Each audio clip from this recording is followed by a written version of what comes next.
ஓம் ஸ்ரீ 18ஆம் படி கருப்பண்ணசாமியே போற்றி போற்றி போற்றி. என் அன்பு குழந்தையே, உன் இல்லத்தின் வாசலில் நான் நாள்தோறும் காவலாக நின்று கொண்டிருக்கிறேன் அல்லவா?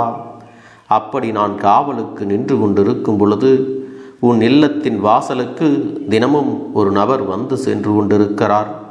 அவர் யார் என்று நீ நிச்சயமாக தெரிந்து கொள்ள வேண்டும். என் குழந்தையே, உன் இல்லத்தை தேடி வருகின்றவர் உன் இல்லத்தின் வாசலில் நின்று கொண்டு உன் இல்லத்தை பார்த்து கண்ணீர் வடிக்கிறார். ஒருவேளை இது தெய்வமாக இருந்தால் உன் இல்லத்தை பார்த்து கண்ணீர் வடிக்க வேண்டிய அவசியமில்லை. கம்பீரமாக நின்று கொண்டு உன் இல்லத்தில் என்ன செய்ய வேண்டும் என்ற வார்த்தைகளை மட்டுமே சொல்லிவிடுவார்கள். அதே சமயத்தில் ஒருவேளை இது தீய சக்தியாக இருந்திருந்தால் உன்னை அழிக்க வேண்டும் என்று முயற்சி செய்வார்கள், அல்லது உள்ளே நுழைவதற்கு அவர்கள் முயற்சி செய்வார்கள். உன்னுடைய இல்லத்தை பார்த்து கண்ணீர் வடிக்க வேண்டிய அவசியம் அவர்களுக்கும் இல்லை. அப்படியானால் உன் இல்லத்தின் வாசலுக்கு தினமும் வந்து செல்வது யார் என்று நிச்சயமாக நீ தெரிந்து கொள்ள வேண்டும். எப்படி உனக்கு இதனை கேட்பதில் ஆர்வம் இருக்கின்றதோ அதே ஆர்வத்தோடு தான் அவர்கள் யார் என்று இந்த அப்பன் அவர்களிடத்தில் கேட்டு விட்டேன். இவர்கள் யார் என்று தெரிந்து கொள்வதற்கு அப்பன் ஆர்வமாகத்தான் இருந்தேன். ஏனென்றால் அவர்கள் கண்ணீரோடு செல்லும் பொழுது நாம் அவர்களை என்ன சொல்ல முடியும்? ஆனால் எதுவுமே சொல்லாமல் அமைதியாக நின்று கண்ணீர் வடிப்பது நமக்கு காரணம் புரியாத விஷயம் அல்லவா? உன் அப்பன் எனக்கு ஏற்பட்ட சந்தேகத்தின் விளைவாகத்தான் அடுத்த நாள், அதாவது நேற்றைய இரவு எப்படியாவது இவர்கள் யார் என்று நான் தெரிந்து கொள்ள தயாராகிவிட்டேன். எப்படியாவது இன்று இவர்கள் யார் என்று தெரிந்து கொள்ள வேண்டும் என்று முடிவோடு இருந்தேன்.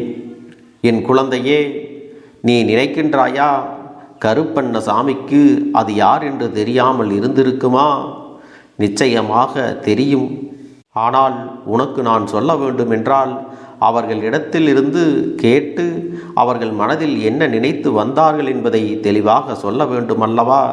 உன் வாழ்க்கையில் நடந்த இந்த சம்பவத்தை நடந்தபடியாகவே உனக்கு நான் தெளிவாக சொல்லி விடுகிறேன்.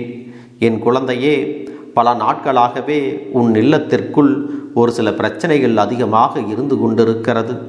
வீட்டில் எல்லோருமே கொஞ்சம் கண்ணீரும் கவலையும் அதிகமாக இருக்கும்படிதான் இருந்து கொண்டிருக்கிறார்கள். பல அசம்பாவிதங்களும் இங்கே நடந்தேறிவிட்டது. இப்படி ஒன்று நடக்காமல் இருந்திருக்கலாமே, நமக்குத்தான் இப்படியெல்லாம் நடக்க வேண்டுமா என்று சொல்லி என் குழந்தை அங்கே அழுது புலம்பு கொண்டிருக்கின்றாய். சரி, நடந்தது எல்லாம் நடந்து முடிந்து விட்டது. இனிமேல் அதை நடக்காததாக நம்மால் மாற்ற முடியாது அல்லவா? எத்தனையோ விஷயங்கள் இந்த வாழ்க்கையில் நடந்தாலும், எத்தனையோ சோதனைகள் இந்த வாழ்க்கை நமக்கு கொடுத்தாலும் அதிலிருந்து வெளிவருவதற்கான முயற்சிகளைத்தான் செய்ய வேண்டுமே தவிர ஒருபொழுதும் அந்த பிரச்சனைகளுக்கு நாமே இரையாகிவிடக்கூடாது அல்லவா? பிள்ளையே, உன் இல்லத்திற்குள் ஏதோ ஒரு பிரச்சனை இருக்கின்றது. அதை நினைத்துதான் தினமும் இவர் வந்து கொண்டு கண்ணீர் வடித்து கொண்டிருக்கிறார். அப்படியானால் ஏதோ ஒரு பெரிய தொடர்பு உனக்கும் அவர்களுக்கும் இருக்கும் என்று இப்பொழுதாவது உனக்கு புரிந்ததா? இந்த கருப்பண்ணசாமி எதை பற்றி சொல்ல வருகிறேன் என்பது உனக்கு இப்பொழுதாவது புரிந்திருக்கும் என்று நான் நம்புகிறேன். ஏதோ ஒரு முக்கியத்துவம் வாய்ந்த விஷயம் உன்னை பற்றி கவலைப்படுகின்ற அளவுக்கு இப்படி வைத்திருக்கிறது.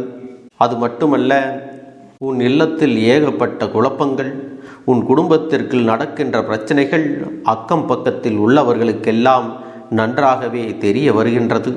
ஏனென்றால் இங்கு நடக்கின்ற சண்டைகளும் சச்சரவுகளும் கூச்சல்களும் அவ்வளவு அதிகமாக இருக்கின்றது. உன்னை சுற்றி இருப்பவர்களுக்கெல்லாம் இதுவெல்லாம் கேட்கும்படிதான் நடக்கிறது. எந்த நேரத்திலும் என்ன நடக்கும், எந்த விஷயம் எப்படி மாறும் என்று தெரியாமல் உன் குடும்பமே அலங்கோலப்பட்டு கிடக்கின்றது. இதுவெல்லாம் திடீரென்று நடந்த விஷயங்கள்தான் என்பதுதான் ஆச்சரியமாக இருக்கிறது. இதற்கு முன்னால் உன் குடும்பம் இப்படியெல்லாம் நடந்து கொண்டது இல்லை. உன் குடும்பத்தில் எப்பொழுதும் ஒரு சிறு நிம்மதி இருக்கும், ஒரு அமைதி இருந்து கொண்டுதான் இருக்கும். எப்பொழுதும் எல்லாருக்கும் ஒரு நிதானம் இருந்து கொண்டுதான் இருந்தது. எதை செய்தாலும் நன்றாக யோசித்துவிட்டு செய்கின்ற ஒரு பக்குவம் எல்லாருக்குமே இருந்தது.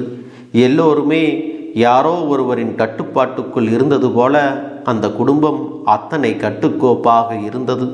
அப்படி இருக்கும் பொழுது இந்த பிரச்சனைகள், எதிர்மறையான விஷயங்கள் இதுவெல்லாம் நடப்பதற்கு என்ன காரணம் என்று யோசித்த பொழுதுதான் இதற்கும் உன் இல்லத்தின் வாசலுக்கு வருகின்றவருக்கும் ஒரு தொடர்பு இருப்பதை உன் அப்பனால் கண்டுபிடிக்க முடிந்தது. என் குழந்தையே, அப்படியானால் அவர்களிடத்தில் நான் பேசிவிட வேண்டுமல்லவா? அவர்கள் யார்? உன்னை எதற்காக தேடி வருகிறார்? எதற்காக உன் இல்லத்தை பார்த்து அழுகிறார் என்பதையும் தெரிந்து கொள்ள வேண்டுமல்லவா? அதற்காகத்தான் அவரிடத்தில் நான் கேட்ட விஷயங்களை எல்லாம் உன்னிடத்தில் நான் பகிர்ந்து கொள்கிறேன். அவர் என்ன சொன்னார், எதற்காக கண்ணீர் வடித்தார் என்பதையும் உன்னிடத்தில் தெளிவாகவே சொல்லிவிடுகிறேன்.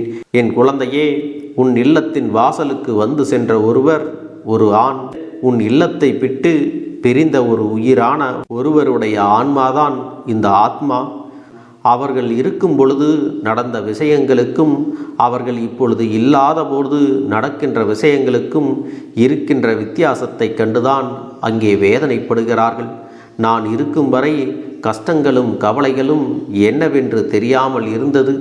இப்பொழுது எதையுமே சமாளிக்க முடியாமல் திணறுகிறார்கள்.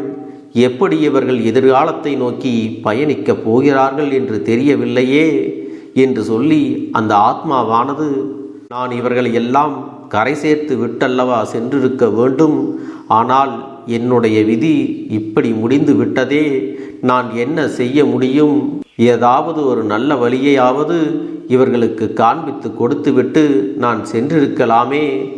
நான் காட்டி கொடுத்த வழியில் இவர்களால் செல்ல முடியவில்லை என்றால் அது அவர்களுக்கு சற்று கடினமாகத்தான் இருக்கிறது. அதே நேரத்தில் நான் சொல்கின்ற விஷயங்களும் நான் செய்கின்ற விஷயங்களும் இவர்களால் பின்பற்ற முடியவில்லையே. நான் இருக்கும் பொழுது என்னமோ அவர்களுக்கு சுதந்திரம் குறைவாக இருந்தது போல ஒரு எண்ணம் இருந்திருக்கும். நான் இங்கிருந்து சென்றதும் அவர்கள் சற்று சுதந்திரமாக இருக்க பழகிவிட்டார்கள். எல்லாவற்றையும் வெளிப்படையாகவே செய்யத் தொடங்கிவிட்டால் இவர்களை கண்டிக்கவும் கட்டுப்பாடோடு வழி நடத்தவும் முடியாமல் போய்விட்டதே. அதனால்தான் எந்த ஒரு விஷயமானாலும் அதுவெல்லாம் வெளியில் தெரிகின்றது. அப்பனே கருப்பண்ணசாமி, நீ எப்பொழுதும் என் இல்லத்திற்கு காவலாக நிற்கின்ற ஒரு தெய்வம். என் பிள்ளைகளை, என் குடும்பத்தை காக்க வேண்டிய பொறுப்பு உங்களுக்கும் இருக்கின்றது. நான் தான் இடையில் விட்டு சென்று விட்டேன். நீங்களாவது இவர்களோடு இருந்து இவர்களுக்கு நல்ல விஷயங்களை எடுத்துச் சொல்லி இவர்கள் வாழ்க்கையை வழிநடத்த உதவிகள் செய்ய வேண்டுமென்று அவர்கள் என்னிடத்தில் கேட்டுக்கொண்டார்கள். இதையெல்லாம் நீ தெளிவாக புரிந்து நடந்து கொண்டால் போதும். என் அன்பு குழந்தைக்கு இந்த கருப்பண்ணசாமியின் ஆசீர்வாதங்களும் அன்பும் துணையும் என்றென்றைக்கும் முழுமையாக கிடைத்து கொண்டே இருக்கும்.